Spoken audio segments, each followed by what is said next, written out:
Assalamualaikum warahmatullahi wabarakatuh. Perkenalkan, saya Miftahul Jannah dengan NIM 2030202209 dari kelas PAI 6. Baiklah, di sini saya akan melaksanakan ujian akhir semester dengan mata kuliah Al-Quran Hadis, di mana tugasnya yaitu menjelaskan dari materi 9 sampai ke materi 13 dari mata kuliah Al-Quran Hadis yang sebelumnya telah dipresentasikan oleh teman-teman. Baiklah, langsung saja disimak ya videonya.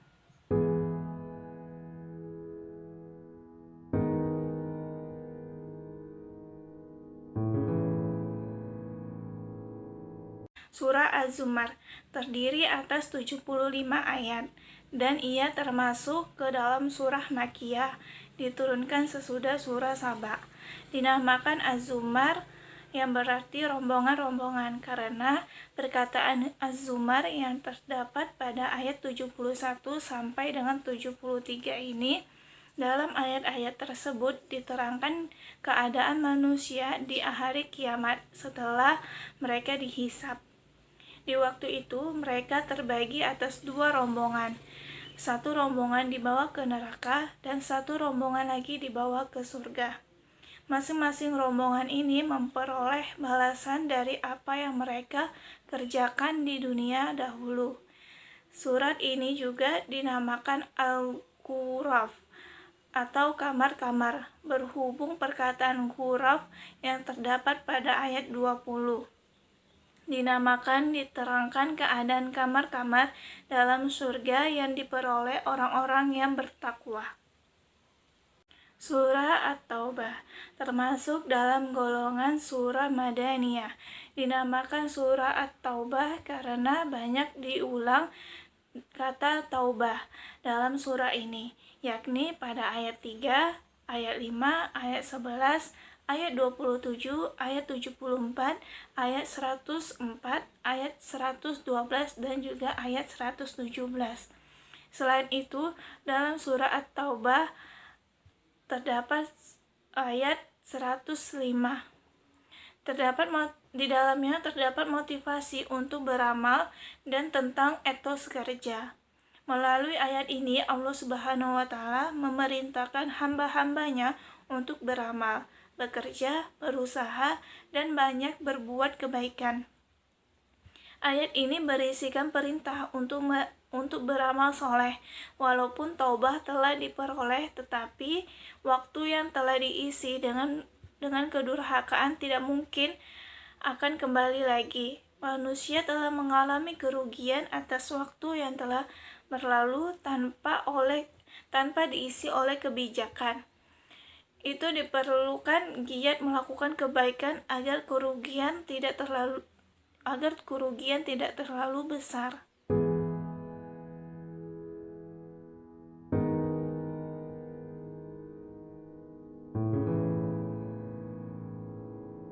Surah Yunus. Surah Yunus adalah salah satu surah yang ada di dalam kitab suci Al-Quran dan terdiri dari 109 ayat. Setiap ayat dari surah ini istimewa dan mengandung makna bermanfaat bagi setiap umat muslim. Surah Yunus ayat 40-41 menjadi ayat yang lebih banyak dibahas di kalangan umat. Kedua ayat tersebut berisi tentang ajakan kepada manusia untuk menjauhi kejahatan dan kekerasan. Menjelaskan tentang di dunia ada dua golongan, yaitu golongan orang-orang yang beriman kepada Al-Quran dan golongan yang tidak beriman kepada Al-Quran. Lepas diri terhadap apa yang aku kerjakan, dan aku pun berlepas diri terhadap apa yang kamu kerjakan. Maksud dari kata-kata tersebut ialah semua perbuatan baik atau jahat yang kita lakukan di dunia ini pasti akan mendapatkan balasan yang setimpal. Berkaitan dengan ayat ini juga bahwa kita akan menerima balasan baik di dunia ini, dan itu tidak akan terpengaruh dengan amal perbuatan yang mereka atau orang yang tidak beriman kerjakan. Surah Al-Maidah ayat 32. Nah, di dalam surah ini ayat yang mengajarkan untuk menjaga kehidupan dan menghindarkan diri dari tindak kekerasan. Ayat ini juga termasuk dalam kecaman untuk tidak membunuh, dan karakteristik dari penafsiran Ibnu Katsir adalah setelah datang bukti nyata dan banyak di antara mereka melampaui batas. Namun setelah mereka mengetahuinya, hal itu membuat mereka sadar, sehingga yang demikian itu adalah celaan dan kecaman atas pelanggaran mereka untuk tidak mengulangi perbuatan tersebut.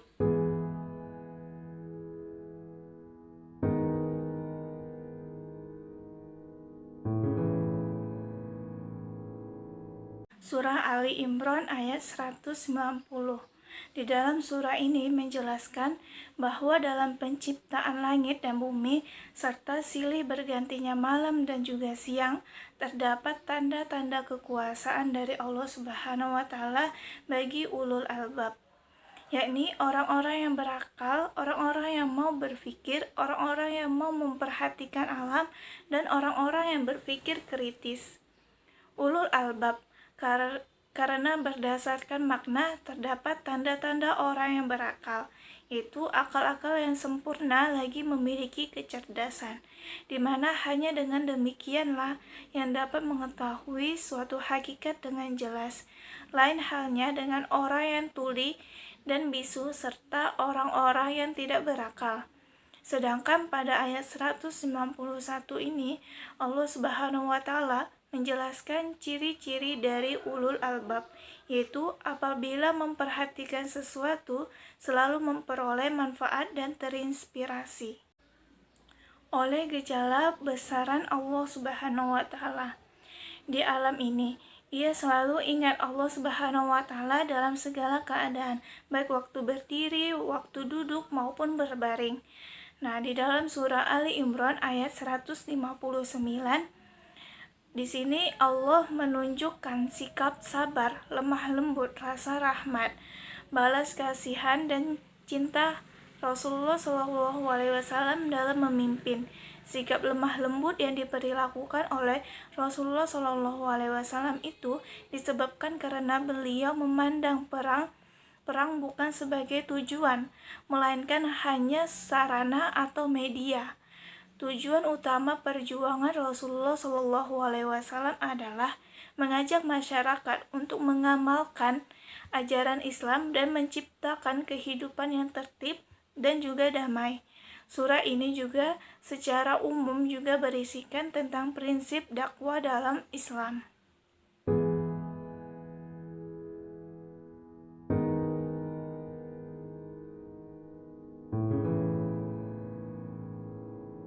Di dalam ayat ini menekankan tentang larangan mempersekutukan Allah Subhanahu wa taala, karena perilaku ini disebut sebagai bentuk kezaliman yang sangat besar.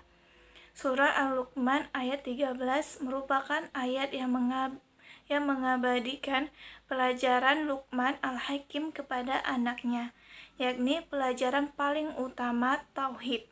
Luqman mengatakan kepada anaknya agar jangan menyekutukan Allah Subhanahu wa taala, karena menyekutukan Allah Subhanahu wa taala merupakan perbuatan aniaya yang paling besar.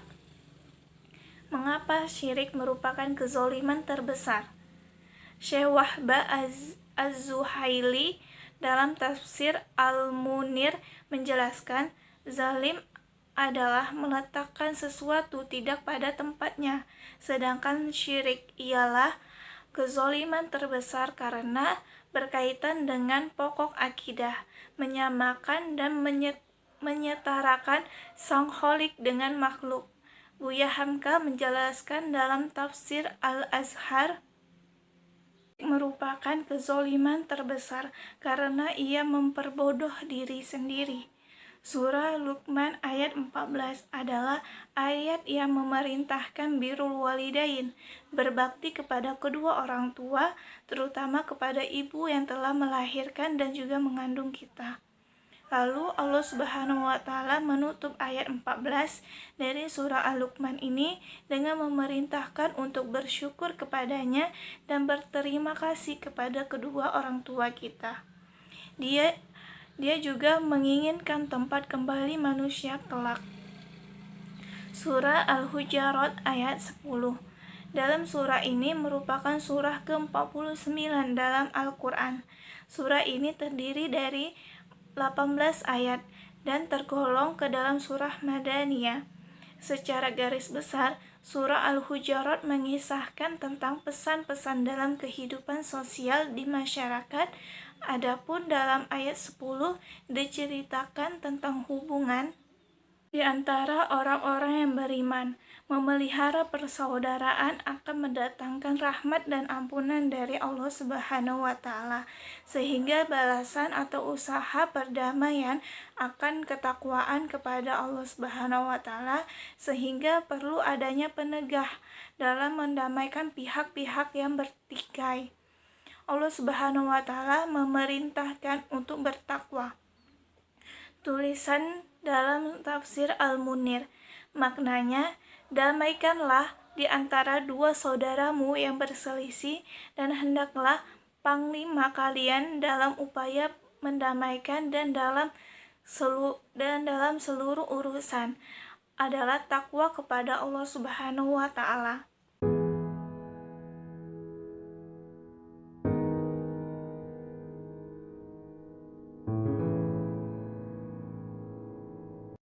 Surah Al-Baqarah. Surah Al-Baqarah merupakan surah kedua dalam Al-Quran, dan surah Al-Baqarah merupakan surah Madaniyah dan juga merupakan surah terpanjang di dalam Al-Quran.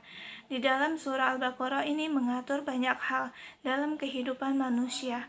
Surah Al-Baqarah ayat 83 merupakan ayat yang mengajarkan untuk berbuat baik kepada manusia dan perjanjian Bani Israel untuk bertauhid kepada Allah Subhanahu wa taala.